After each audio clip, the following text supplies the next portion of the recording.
Secondo l'europarlamentare del Partito Democratico Achille Variati, già sindaco di Vicenza, sulla vicenda dei soldi russi alla Lega Veneta c'è molto da spiegare a partire dal voto del 2016 sull'annessione della Crimea. Si tratta soltanto di falsità per buttare fango e delegittimare le voci dal coro, ribatte il consigliere regionale leghista eletto a Palazzo Ferrofini nella lista Zaia, Stefano Valdegamberi. La polemica nasce da un articolo del consorzio giornalistico indipendente OCCRP, Organized Crime and Corruption Reporting Project, rilanciata dal portavoce dell'opposizione in Consiglio regionale del Veneto, Arturo Lorenzoni, secondo cui alcuni leghisti veneti, tra i quali il presidente dell'Assemblea legislativa Roberto Ciambetti, il consigliere Stefano Valdegamberi e il senatore Paolo Tosato, avrebbero avuto regalie per portare avanti nelle sedi istituzionali un'azione politica a favore dell'aggressione della Russia all'Ucraina. Questo è Sveglia Veneto, il primo podcast dedicato all'informazione vista da nord-est. Io sono Jack Calcetto, oggi è lunedì 6 febbraio 2023, la prima notizia del giorno riguarda il caso internazionale della rete pro-Putin, dai casinò alle missioni con le imprese, così i veneti cercavano affari in Crimea. Motore delle iniziative il leghista Valdegamberi, che cercò di promuovere l'introduzione del gioco d'azzardo. Nonostante poi le sanzioni dell'Unione Europea contro la Russia, Unioncamere del Veneto sostenne lo sbarco delle nostre aziende proprio in quel territorio. L'allora segretario di Unioncamere Bellati si giustifica così sulle pagine dei quotidiani del gruppo Gedi: era una missione economica, non politica, andammo perché invitati. Insomma, questo il titolo sulle pagine appunto dei quotidiani del gruppo Gedi di un articolo di Enrico Ferro, che inizia così: aveva fiutato l'affare il consigliere regionale della Lega Stefano Valdegamberi, era convinto che la Crimea del 2014 dopo l'occupazione russa potesse diventare un nuovo Eldorado sia per la politica che per l'imprenditoria italiana, o più semplicemente poteva diventare un'altra Las Vegas.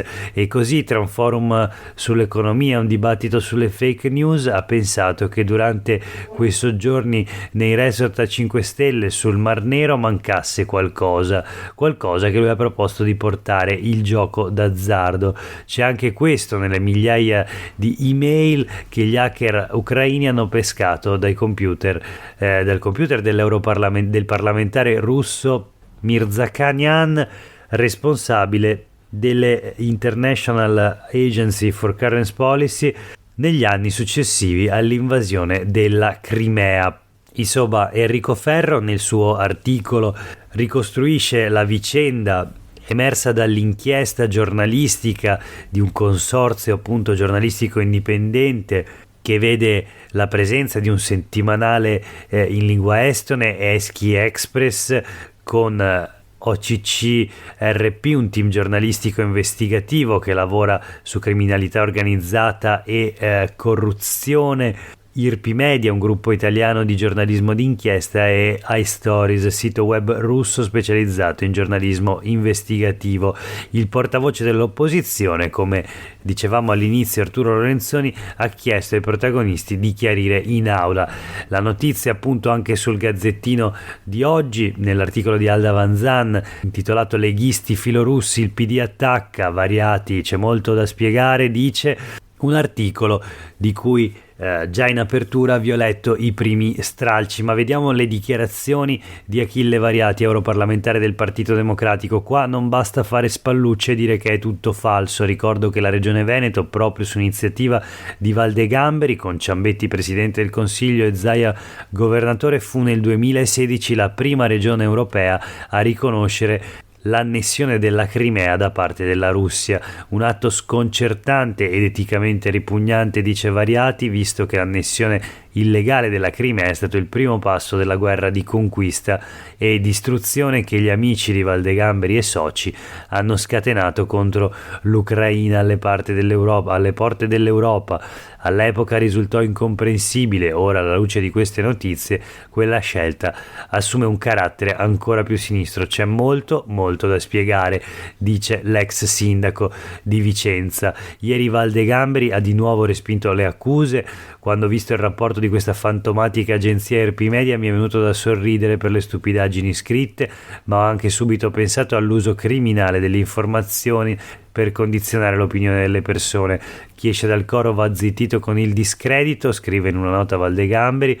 Ma quali regalie? Era un forum economico per il quale organizzai la delegazione italiana con interventi e programma dettagliato.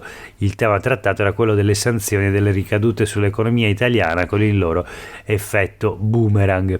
Quel rapporto, che di giornalistico ha poco e di diffamatorio ha molto, sembra fatto su commissione con obiettivi precisi, cioè delegittimare chi è contro le sanzioni, contro l'invio di armi e la guerra.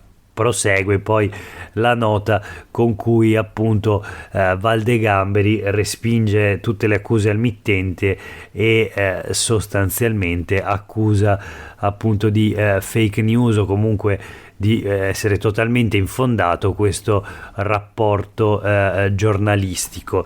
Una vicenda di cui sicuramente si discuterà anche nei prossimi giorni, con una polemica che investe la Lega Veneta, ma ha una dimensione, naturalmente un carattere nazionale e internazionale. Voltiamo pagina e parliamo della sanità. Il tribunale stoppa la multa del garante della privacy per l'elenco dei fragili. Siamo in Friuli, le aziende sanitarie friulane fornirono i dati dei pazienti fragili ai medici di base per le vaccinazioni.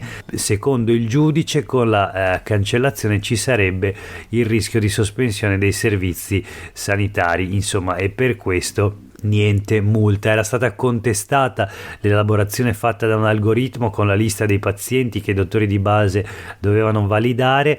Le 3 aziende sanitarie friulane avevano classificato circa 40.000 assistiti in relazione al rischio di avere complicanze in caso di Covid. Il Tribunale di Udine quindi ha congelato l'ordinanza del garante della privacy che il 15 dicembre scorso aveva sanzionato per 55.000 euro l'azienda sanitaria universitaria Friuli Centrale, oltre a ASFO e ASUG, per colpa di un algoritmo ritenuto un po' troppo spione che aveva elaborato una lista di pazienti fragili da sottoporre ai medici di base perché potessero scremarla e invitare alla vaccinazione antinfluenzale e antipneumococcica almeno il 75% dell'elenco finale.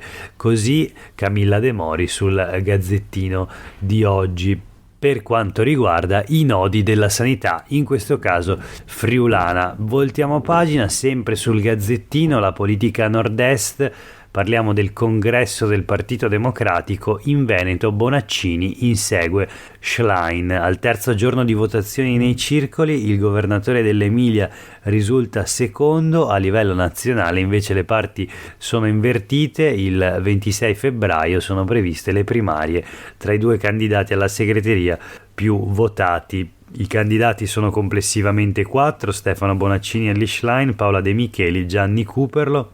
C'è la foto che li ritrae tutti e 4 sul Gazzettino, nell'articolo, anche questo a firma di Alda Vanzan. È la guerra dei numeri, forse qualcuno pensava di aver già vinto. Cuperlo è terzo, De Micheli ultima, questo appunto in Veneto. Nel frattempo, fissate le date degli ultimi 3 congressi provinciali della Lega Veneta. Domenica prossima ci sarà l'assise più combattuta, quella di Treviso, e poi Vicenza e Venezia. Una volta celebrati tutti i congressi provinciali dovrebbe toccare a quello regionale. I tempi però sono ancora incerti, non si sa se si voterà dopo le elezioni comunali della primavera oppure dopo l'estate. Infine, una notizia che riguarda le grandi opere a nord-est, l'alta velocità Milano-Venezia.